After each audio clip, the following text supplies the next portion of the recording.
Greetings everyone. Here is how you can back up your WordPress database without using any plugins but some simple codes. Now, in order to back up your WordPress database, we need to log into your WordPress dashboard. We are already logged in. Now go to Appearance and Theme File Editor. We will be using some custom codes on theme functions. You can also create it as a plugin. Anyway, go to functions.php. Scroll down. And we will add some codes here. So here is the code we are going to use. Copy the code. Ctrl+A. Copy. And paste it to the theme functions. Update file.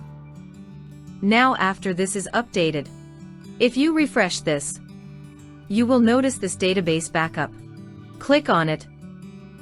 And you can click here to back up your WordPress database. So here is the database. Let me open with Notepad++. And here is all the database. And you can make the changes as you want. So this is the backup of your site's database. It could be extremely useful if you are planning to back up your website. And after backing up, you can simply remove the codes from the theme functions. So remove the codes. Update file. And if I refresh this, so now the database option is gone. Hope this video was useful. Thank you very much.